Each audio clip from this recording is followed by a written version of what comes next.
Now You See Me, Now You Don't is the third film in the Now You See Me franchise, bringing it to an official trilogy, which seeks to improve upon its predecessors. Does it deliver? Let's find out.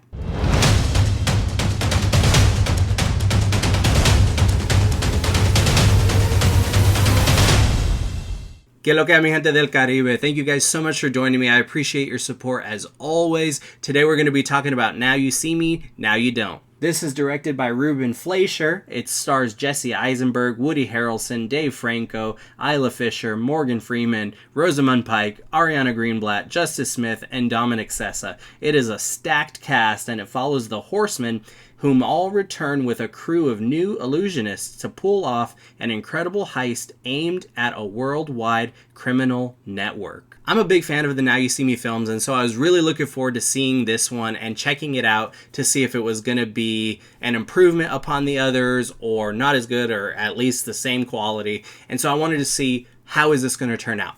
Now, for context here and for pretext, Now You See Me, the first one, I give that one a 4 out of 5 stars. I really enjoy that movie. And for Now You See Me 2, I think I would give that one a 3 out of 5 stars if I remember correctly. It's a solid movie, but has its issues and nowhere near as close to the quality of the first film. As for this movie, I would say it's pretty much on par, maybe just a little bit better than the second film. It definitely has a lot of improvements from the second film, but it does have its own strand of issues that it has to deal with as well. But ultimately, it's a fun time, and I did enjoy myself with it. First of all, it's immensely satisfying to see the original cast all together, working together again, and with their chemistry as good as ever, just seeing them all in the same screen, in the same shot. It was just really fun, and the magic tricks are cool. While there's not as many, I was disappointed in that, but the ones that are there are fun and enjoyable, and I always love to see the initial trick, and then when they show the behind the scenes practicality of the setup for it. So it's really exciting, and it's really cool to see them pulling this all together on screen once again. Where this film lacks in some of the magic tricks, it makes up for it in more puzzles and action sequences, which are very exciting. So I was really entertained by how they unfolded these different types of approaches, where it still has the magic, but it has more puzzles and action, and it kind of delivers all three in different ways. So I found some applause to be given for it there. They also do a great job reintroducing the Horsemen into the story and making their roles meaningful. At least I felt that way. I know that some people may not, but I think that they were properly reintroduced, and they did a good job creating new characters that are mostly likable.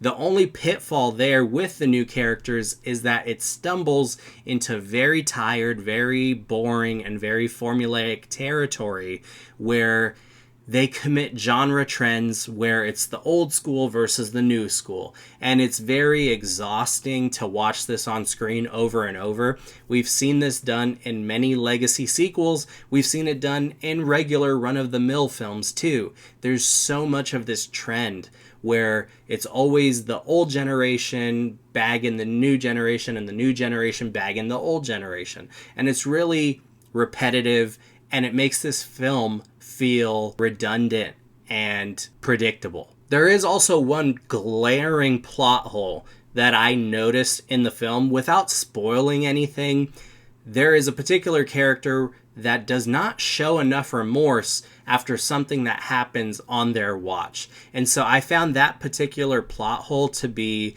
really frustrating and kind of takes away some of the delivery, some of the joy of the delivery on a particular twist later in the film. And so that was disappointing. Other than that, this movie is well paced. It has strong editing. It's filmed with a lot of eye-popping shots. It looks very cool, and the illusions are really exciting as well. So it still delivers on all of the things that you would want to see and expect to see in a film from this franchise, from this now trilogy, that I would hope to continue to see more of. But I do hope that they round out some of the issues in the story and improve upon it in future installments if they continue to make these films. So all of that being said, I'm going to give Now You See Me, Now You Don't a 3 out of 5 stars. I enjoyed this movie. It's nowhere near the quality of the first film. It is slightly better than the second film, even though I'm giving it the same rating.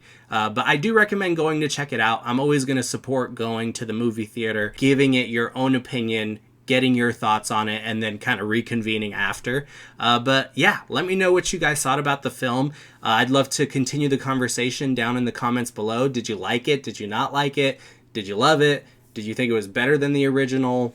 What are your thoughts? I'd be curious to hear and continue the conversation, hear that perspective, and continue to build this movie-loving community. Thank you guys so much for watching. Stay tuned for more reviews coming soon, and I'll catch you in the next one. God bless you.